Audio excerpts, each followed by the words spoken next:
एक ही समय पर 4 मनुष्यों की मृत्यु हो जाती है और वे सभी मृत्यु के पश्चात यमलोक में पहुंच जाते हैं।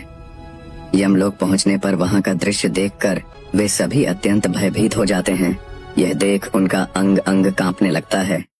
यमपुरी में विशालकाय आकार वाले सुवर्ण से बने सिंहासन पर यमराज विराजमान होते हैं और उनके ही पास चित्रगुप्त बैठे होते हैं, जिनके पास सभी प्राणियों का लेखा जोखा एक सुवर्ण की बनी हुई पुस्तक में रखा हुआ है। यम के दूत सभी प्राणियों को आगे धकेल रहे होते हैं। कुछ मनुष्य जोर जोर से विलाप कर रहे होते हैं तो कुछ मनुष्य अत्यंत प्रसन्न होकर चल रहे होते हैं। वहीं स्वर्ग के द्वार से सुंदर प्रकाश दिखाई पड़ रहा होता है तथा वहीं दूसरी ओर नरक के द्वार से धधकती हुई अग्नि की ज्वालाएं दिखाई पड़ रही होती हैं। इस भयानक दृश्य को देखकर वे चारों एक दूसरे से बात करने लगते हैं और अपने अपने पापों के विषय में चर्चा कर रहे होते हैं। उन 4 में से 3 लोगों ने अपने जीवन में बहुत पाप कर्म किए हुए होते हैं और उन सभी को यह जान पड़ता है कि अब वे तीनों ही नरक में ही जाने वाले हैं। उन तीनों में एक सैनिक, दूसरी वेश्या, तीसरा चोर और चौथा एक ब्राह्मण होता है। वे चारों अपने अपने कर्म फलों को भुगतने के लिए तैयार होते हैं। फिर एक एक करके सभी पापी और पुण्य आत्माएं आगे चल रही होती हैं। तभी वे चारों एक दूसरे के पाप कर्मों के बारे में बताने लगते हैं। सबसे पहले सैनिक कहता है, मैं तो पक्का नरक में ही जाऊंगा, क्योंकि मैंने बहुत बार गरीब तथा मजबूर लोगों को तरह तरह की पीड़ाएं दी है। भाई, हम तीनों में से सबसे बड़ा पापी तो मैं ही हूँ। मैंने बहुत बड़े पाप किए हैं। मैं राजा का सैनिक था, इसीलिए मैं लोगों पर जोर जबरदस्ती करता था। मैंने कितनों के प्राण लिए हैं, ना जाने कितने मासूम लोगों को सताया है, ना जाने कितने निर्दोष लोगों को मेरे हाथ से दंड मिला है। यमराज मुझे कभी क्षमा नहीं करेंगे और मैं निश्चित ही नरक में ही जाऊंगा। लेकिन मैंने यह सभी पाप जानबूझकर नहीं किए थे। अपने प्राणों के भय से और परिवार के पालन पोषण के लिए मुझे यह पाप करने पड़े थे। हमारा राजा जो कहता था उसका पालन हमें करना पड़ता था। राजा के विरुद्ध भला कोई साधारण मनुष्य कैसे जा सकता है? यह सभी पाप करते हुए मुझे अत्यंत दुख भी होता था और मैं जानता था कि यह पाप करने से मुझे नरक की ही प्राप्ति होगी, किंतु परिवार के मोहवश होकर मैंने यह कर्म किया है। लेकिन पाप तो पाप होता है। पाप करके पश्चाताप करने का क्या फायदा? इसीलिए मेरा नरक में जाना तो तय है। तब आगे वह वैश्या कहती है, हम सभी में मैं ही सबसे बड़ी पापिनी हूँ। मुझसे बड़ा पाप यहाँ पर किसी ने नहीं किया होगा। जो स्त्री अनेक पुरुषों के साथ संबंध बनाती है उसे तो नरक में ही डाला जाता है, यही धर्मम शास्त्र कहते हैं। इसीलिए मेरा भी नरक में जाना तय है। किंतु मैं कसम खाकर कहती हूँ, मैंने यह पाप जानबूझकर नहीं किए हैं। जब मैं छोटी मात्र 11 साल की थी, तभी एक दुष्ट व्यक्ति मुझे उठाकर ले गया और जबरदस्ती मुझे वेश्या बना दिया। मैंने ना चाहते हुए भी कई पुरुषों से संबंध बनाए हैं। मेरे पास जीवित रहने के लिए यही एक उपाय बचा था। मैं करती भी तो क्या करती, मेरे पास इतनी शक्ति नहीं थी कि मैं उस दुष्ट पुरुष से लड़ सकूं। पता नहीं किस पाप के कारण मुझे इस जन्म में वेश्या बनना पड़ा और ना जाने आगे मुझे किस पशु के रूप में जन्म लेना पड़ेगा। मेरे पाप से यह जान पड़ता है कि मैं भी पक्का नरक में ही जाऊंगी। तभी बीच में वैश्या की बात को काटते हुए वह चोर कहता है, आप दोनों से भी अधिक पाप मैंने किए हैं। मैं तो एक चोर था, दूसरों का धन लूटता था, दूसरों को तकलीफें दी है, लेकिन ऐसा मैंने मजबूरी में किया था। चोरी करके मैं अपने परिवार का पेट पालता था, क्योंकि मुझे कोई काम नहीं देता था, तो शायद विधाता ने मेरे भाग्य में यही लिखा था। इसीलिए मैं ही हम चारों में सबसे बड़ा पापी हूँ। मेरे पाप से मुझे कभी मुक्ति नहीं मिलेगी, यह मैं जानता हूँ। पता नहीं मुझे अगला जन्म किस पशु का मिलेगा, यमराज मुझे कौन सा दंड देंगे। मित्रों, उन लोगों के पापों की चर्चा को सुन वह विद्वान ब्राह्मण जोर जोर से हंस पड़ा और कहने लगा, मेरा कितना दुर्भाग्य है कि मैं इन आज पापियों के साथ बैठा हूँ, जबकि मुझे स्वर्ग में होना चाहिए। हे पापियों, तुम लोगों की बातें सुनकर तो लगता है कि तुम्हें नरक ही मिलना है तथा बहुत सजाएं भी भुगतनी पड़ेगी। मैं एक विद्वान ब्राह्मण था। मैंने अपने पूरे जीवन काल में पूजा पाठ, जप तप, दान धर्म किए हैं। हजारों को ज्ञान की बातें सिखाई है। कितने ही मांगलिक कार्य किए हैं। विवाह जैसे शुभ कार्यों को संपन्न किया है। इसीलिए मेरा स्वर्ग में जाना तय है। तुम लोग बस देखते रहना मेरा कैसे यमराज और उनके दूत स्वागत एवं सत्कार करते हैं।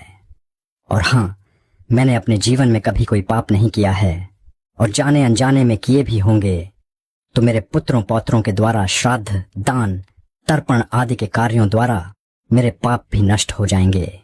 मैं नित्य देव पूजा करता था, मंदिर जाता था, द्वार पर आए अतिथियों को भोजन कराता था। इसीलिए मुझे पूरा विश्वास है कि यमराज मुझे स्वर्ग में ही डालेंगे और मुझे मोक्ष की प्राप्ति निश्चित ही होगी। मित्रों, थोड़ी ही समय के बाद यमराज और चित्रगुप्त अपने स्थान पर विराजित होते हैं और तब उन चारों के पापों तथा पुण्य के कर्मों का मूल्यांकन किया जाता है। सबसे पहले बारी आती है उस सैनिक की। तब चित्रगुप्त उसके कर्मों का लेखा जोखा निकालते हैं और कुछ समय विचार करके उसके पाप पुण्य का मूल्यांकन करते हैं और उसे यमराज स्वर्ग में जाने के लिए कहते हैं। इस विचित्र निर्णय को सुनकर वह सैनिक आश्चर्यचकित हो जाता है, किंतु वह चुपचाप बड़ी प्रसन्नता के साथ वह स्वर्ग के द्वार की ओर निकल जाता है। दूसरी बार चित्रगुप्त उस वेश्या का लेखा जोखा निकालते हैं और कुछ देर तक विचार करने के बाद तथा उसके पाप पुण्य का मूल्यांकन करके यमराज उसे भी स्वर्ग में जाने के लिए कहते हैं। इस विचित्र निर्णय को सुनकर वह वेश्या भी आश्चर्य में पड़ जाती है। उसे यमराज के निर्णय पर विश्वास नहीं होता है और वह बिना कुछ कहे ही बड़ी ही प्रसन्नता के साथ स्वर्ग के द्वार की ओर चली जाती है। फिर तीसरी बार चित्रगुप्त उस चोर का भी लेखा जोखा निकालते हैं और उसके पाप पुण्य का मूल्यांकन करने के बाद यमराज उसे भी स्वर्ग में जाने के लिए कहते हैं। इस निर्णय को सुनकर चोर भी आश्चर्य में पड़ जाता है और बड़ी ही प्रसन्नता से वह स्वर्ग के दरवाजे की ओर चला जाता है। उन तीनों को स्वर्ग में जाता देख वह ब्राह्मण बहुत दुखी और क्रोधित हो जाता है। वह सोचने लगता है कि यह कैसा न्याय है। इन पापियों को स्वर्ग जाने का मौका मिल रहा है, फिर मैंने जो पुण्य के काम किए हैं उनका क्या? अब यहाँ पापी और पुण्यवान एक ही जगह पर डाले जाएंगे तो पुण्य करने का क्या फायदा? जब वह ब्राह्मण यह सब सोच ही रहा था कि तभी यम के दूत उसे जोर से धकेल देते हैं और कहते हैं, अरे पापी, तू आगे चल, तुझे तो घोर नरक में डाला जाएगा। धर्मराज तुझे कदापि माफ नहीं करेंगे। यह सुनकर वह ब्राह्मण अत्यंत भयभीत हो जाता है। आपने गलत व्यक्ति को पकड़ा है। मैंने कोई पाप नहीं किया है। मैंने जीवन में बहुत पुण्य किया है। आप बस देख लो, यमराज मुझे स्वर्ग में ही भेजेंगे। फिर वह ब्राह्मण यमराज के सामने आकर खड़ा हो जाता है। तब चित्रगुप्त उसके कर्मों का लेखा जोखा देखते हैं और उसके पाप पुण्य के कर्मों का मूल्यांकन करते हैं। तब उसके पापों का पलड़ा भारी हो जाता है और यमराज उस विद्वान ब्राह्मण को कहते हैं, अरे दुष्ट, तूने तो बहुत बड़ा अपराध किया है। तू तो नरक में जाने के ही योग्य है। इतना सुनते ही वह ब्राह्मण थरथर कांपने लगता है और यमराज से कहता है, हे धर्मराज, यह तो अन्याय है। मैंने तो जीवन में कोई पाप नहीं किए हैं, केवल पुण्य कर्म ही किए हैं। फिर आप मुझे नरक में क्यों डाल रहे हैं? और मुझसे पहले जो 3 लोग गए थे वे तो घोर पापी थे। उन्होंने बड़े बड़े पाप और अराध्य और अपराध किए थे, फिर भी उन्हें तो आपने स्वर्ग में डाल दिया है। आप ऐसा अन्याय मेरे साथ क्यों कर रहे हैं? अगर ऐसा अन्याय होगा तो भला कौन सा मनुष्य धरती पर पुण्य करेगा? फिर यमराज कहते हैं, अरे पापी, तूने जो पाप किया है वह तो उन तीनों के पापों के सामने कुछ भी नहीं है। तेरे एक ही पाप के कारण तेरा सारा पुण्य फल नष्ट हो गया है। यदि तूने यह पाप नहीं किया होता तो तू भी आज स्वर्ग में जा सकता था, लेकिन तूने यह पाप जानबूझकर किया है, इसीलिए तुझे नरक में अवश्य ही जाना पड़ेगा।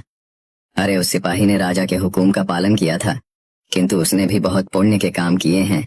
उसने कई बेसहारा लोगों की मदद की है, अपनी हैसियत के अनुसार कई लोगों की मदद की थी, इसीलिए वह स्वर्ग में ही गया है। दूसरी जो वेश्या थी वह अपने मन से वेश्या नहीं थी, उसे जबरदस्ती डाला गया था और उस वेश्या ने तो केवल अपने शरीर को पीड़ा दी है, लेकिन बाकी कार्य तो उसने पुण्य के ही किए हैं। वह पशु पक्षियों को रोज दाना डालती थी, जानवरों की सेवा करती थी, इसीलिए उसका भी पुण्य पाप से बड़ा था। तथा उस चोर ने तो अपनी मजबूरी में चोरी की थी, किंतु वह चोर दूसरों की भूख मिटाता था, फिर भी गरीबों को दान करता था। उसने कभी किसी निर्दोष और गरीब व्यक्ति के घर चोरी नहीं की थी। उसके पुण्य कर्म उसके पाप से अधिक थे, इसलिए वह स्वर्ग में गया। इतना सुनकर वह ब्राह्मण बोलता है, हे धर्मराज, इन चारों ने जो भी पुण्य किए हैं वह तो मैंने भी किए हैं, बल्कि उनसे कई गुना अधिक किए हैं। फिर भी मैंने ऐसा कौन सा पाप किया है जो मुझे नरक में भेजा जा रहा है? तब यमराज क्रोध से भरे हुए शब्दों से कहते हैं, हे दुष्ट, याद कर, तूने अपने पालनकर्ता राजा की ही अपने मुख से निंदा की थी। बिना कुछ जाने समझे तूने अपने ही राजा पर ब्रह्म हत्या का लांछन लगाया था और यह बात बार बार कहते हुए अपने राज्य में फैला रहे थे, जबकि वे सभी निर्दोष है। यह बात तब की है जब राजा ने अपने महल पर कुछ ऋषि मुनियों को भोजन हेतु बुलाया था। वहीं दूसरी ओर जब रसोइये अपने महल के आंगन में भोजन पका रहे थे, तभी एक चील अपने मुंह में सर्प को लेकर वहीं से जा रही थी। उसी समय सर्प के मुख से विष की कुछ बूंदें उन रसोइयों द्वारा पकाए हुए भोजन में जा गिरी थी, जिस कारण से भोजन ग्रहण करने हेतु आने वाले सभी ऋषियों ने वह खीर खा ली थी और उसी से वे सभी मृत्यु को प्राप्त हुए थे। इस विषय में वह राजा और उसके रसोइये भी निर्दोष हैं, क्योंकि वह बिल्कुल अनजान थे कि इस खीर में सर्प का विष गिरा हुआ है और उन ऋषियों की अनजान वशता में ही मृत्यु हो गई थी। हे ब्राह्मण, चील ने स्वयं की भूख मिटाने के लिए सर्प का शिकार किया था। सर्प ने स्वयं की रक्षा हेतु विष को जमीन पर डाला था, जो कि खीर में जा गिरा। यह सभी निस्वार्थ भाव से अपना अपना कार्य कर रहे थे। इन्होंने किसी भी कारणवश यह पाप नहीं किया है, अतः इस पाप को करते समय इन्हें कोई सुख या दुख की अनुभूति न थी। किंतु वहीं दूसरी ओर तुमने अपने कटु वचनों के साथ स्वयं के पालन करता राजा की बहुत ज्यादा निंदा की है। इसमें तुम्हारा कोई स्वार्थ हो ना हो, लेकिन तुमने किसी के अनजान पाप की निंदा अपने मुंह से कई लोगों से की थी। अपितु राजा की निंदा करने से जो तुम्हें मनसुख की प्राप्ति हुई थी, इसीलिए तुम ही इस महापाप के भागी बन जाते हो। इतना कहकर यमराज शांत हो जाते हैं और फिर यमराज के आज्ञा अनुसार उस ब्राह्मण को घोर नरक में डाल दिया जाता है। आगे चित्रगुप्त से यमराज कहते हैं, जो भी व्यक्ति किसी की चुगली निंदा करते हैं, उन्हें इस प्रकार का ब्रह्म हत्या का पाप लगता है। इसीलिए किसी की अपने स्वार्थ या निस्वार्थ भाव से निंदा नहीं करनी चाहिए। कुछ लोग ईर्ष्या के भाव से दूसरों की निंदा करते हैं या चुगली करते हैं। निंदा करने वाला और किसी की निंदा को सुनने वाला दोनों ही पाप के भागीदार होते हैं। बिना वजह किसी का अपमान करना, उसे शब्दों से प्रताड़ित करना भी पाप होता है। इसीलिए किसी की बुराई नहीं करनी चाहिए। मन, वचन और कर्म से किसी को दुख पहुंचाना भी पाप कहलाता है। मनुष्य को कभी सत्य का मार्ग नहीं छोड़ना चाहिए। सत्य के मार्ग पर चलकर ही स्वर्ग की प्राप्ति होती है। असत्य का साथ देने से मनुष्य के सभी पुण्य भी नष्ट हो जाते हैं। मित्रों, आपको बता दे कि अर्ध असत्य बोलने के कारण ही धर्मराज युधिष्ठिर को नरक से गुजरना पड़ा था। तो दोस्तों, कभी किसी पर गलत आरोप नहीं करना चाहिए। सत्य जानकर भी असत्य का साथ नहीं देना चाहिए।